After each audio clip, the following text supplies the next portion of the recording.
വൈദ്യുതി നിരക്ക് വർധനവ് കേരളത്തിന്റെ വളർച്ചയെ പുറകോട്ടടിക്കുമെന്ന് കത്തോലിക്ക കോൺഗ്രസ്.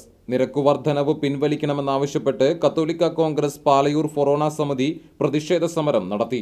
പാലയൂർ ഫൊറോന ഡയറക്ടർ ഫാദർ ജോവി കുണ്ടുകുളങ്ങര പ്രതിഷേധ സമരം ഉദ്ഘാടനം ചെയ്തു. കത്തോലിക്ക കോൺഗ്രസ് പാലയൂർ ഫൊറോന പ്രസിഡന്റ് ജോഷി കൊമ്പൻ അധ്യക്ഷത വഹിച്ചു. ഇല്ലാതാക്കാൻ 2023 ഗവൺമെന്റിന്റെ കമ്മീഷൻ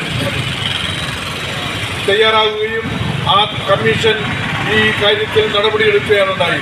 അതിനുള്ള പ്രതിഷേധം വളരെ ശക്തമായിരിക്കുന്നു എന്നുള്ളതിന്റെ സൂചനയാണ് പലയിടത്തും നമ്മൾ കാണുന്നത്. അതിരൂപത ജോയിന്റ് സെക്രട്ടറി മേഴ്സി ജോയ് മുഖ്യപ്രഭാഷണം നടത്തി. അതിരൂപത വർക്കിംഗ് കമ്മിറ്റി മെമ്പർമാരായ PI Lazar, Thomas Chiramal, forane secretary George Aloor, Pavaratty തീർത്ഥകേന്ദ്രം ട്രസ്റ്റി OJ ഷാജൻ, കത്തോലിക്ക കോൺഗ്രസ് നേതാക്കളായ Jisho S Puthur, KD Jose, Joy Thalakottur, Joycy Antony, Ignatius Arthat, Thomas Vagayil, Devassy Kaveed, CD Lawrence, EK Joseph എന്നിവർ സംസാരിച്ചു.